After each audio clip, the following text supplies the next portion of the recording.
मैं बड़ा होके साइंटिस्ट बनना चाहता हूँ। मैं बड़ा होके कंप्यूटर इंजीनियर बनूंगा और सर के जैसा ये 7 और बच्चों को कंप्यूटर सिखाऊंगा। मेरा पढ़ने में इंटरेस्ट नहीं था, बट पढ़ाने का जो इनका तरीका होता था वो इतना नेचुरल और इतना टचिंग होता था कि आदमी ना चाहते हुए भी सीख जाता था। और उसी का नतीजा है कि मैं मध्य प्रदेश की पहली महिला फिंगरप्रिंट एक्सपर्ट। मैं वो दुनिया दिखाना चाहता था कि जो दुनिया उन्होंने कभी नहीं देखी है। Let's cross the borders. इससे ज़्यादा हम फोकस करते हैं कि हम ग्लोबल सिटीजन्स को नर्चर कर रहे हैं। एक दूसरे के साथ हम झगड़ते रहते हैं, कैसे पीसफुल सिटीजन बन सकते हैं। इसलिए वो let's cross the borders project हमने स्टार्ट किया। ये काम खत्म हो गया, इसका मतलब मैं रुक गया। I want to continue that passion till the last break. Yes. देवी और सज्जनों, हमारी आज की पहली कर्मवीर को नेशनल टीचर अवार्ड और 2 बार Madhya Pradesh state government award से सम्मानित किया जा चुका है, और वो है government girls higher secondary school Jahangirabad Madhya Pradesh की प्रिंसिपल डॉक्टर उषा खरे जी। और हमारे आज के जो दूसरे कर्मवीर हैं, माइक्रोसॉफ्ट द्वारा अपने इनोवेशन के लिए अवार्ड पा चुके और भारत सरकार द्वारा the innovator of the year के खिताब से भी सम्मानित हैं, Zilla Parishad primary secondary school Paritewadi Solapur Maharashtra के टीचर रंजीत सिंह डिसले जी। मैं अभिनंदन करता हूं और तालियों के साथ उनका स्वागत करता हूं।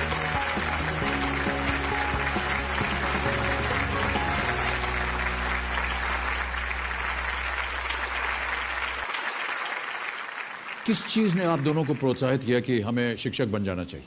सर, शिक्षक बनने की प्रेरणा तो हमारी उस समय हमको प्राप्त हो गई। मेरे पिता जब हेडमास्टर थे, गांव का कल्चर था कि सबसे नोबल प्रोफेशन जो होता है लड़कियों के लिए वो टीचर शिक्षक का होता है।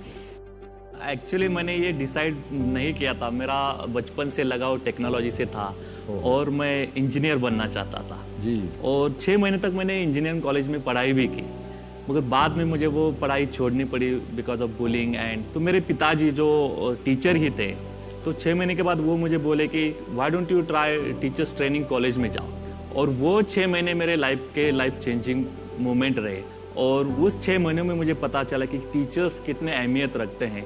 किस तरह के प्राइवेट स्कूलिंग आपने दी हुई है अपने बच्चों को? प्राइवेट स्कूल तो मेरे प्रतिस्पर्धा में है, मैं कंपटीशन रखती हूँ उनसे। स्कूल का अपना रेडियो स्टेशन है, स्कूल का अपना टीवी स्टेशन है, बच्चों का अपना सोशल मीडिया नेटवर्क है, वेबसाइट है, और ये सब चीज़ by the kids for the kids है।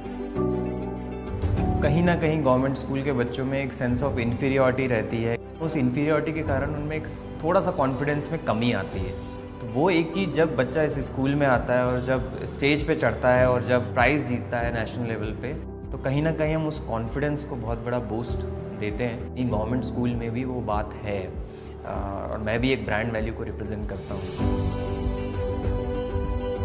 मुझे ऐसा लगता था जो इंडिया और भारत में जो गैप है वो कम करने के लिए टेक्नोलॉजी विल हेल्प मी। तो मैंने सोचा कि वो डिजिटल कंटेंट जो मैंने बनाया है क्यों ना उसको एम्बेड किया जाए QR कोड्स में, और वो QR कोड्स हमने उनके टेक्स्ट बुक के पन्नों के ऊपर चिपकाए। अब बच्चे अपने बुक्स फाड़ते नहीं हैं, अब उनको पता है कि हर एक पन्ने के ऊपर हर एक कोड है और वो कोड में कुछ ना कुछ नया मिलता है। अप्रोक्सीमेटली 22 लाख बच्चों में अक्टूबर महीने में ऐसी QR कोडेड टेक्स्ट बुक को स्कैन करके अपनी पढ़ाई जो है वो कंटिन्यू की है। तो इसका सबसे बड़ा फायदा अभी इस लॉकडाउन में ही हुआ है सबको। बहुत बहुत बधाई, शुभकामनाएं आपको।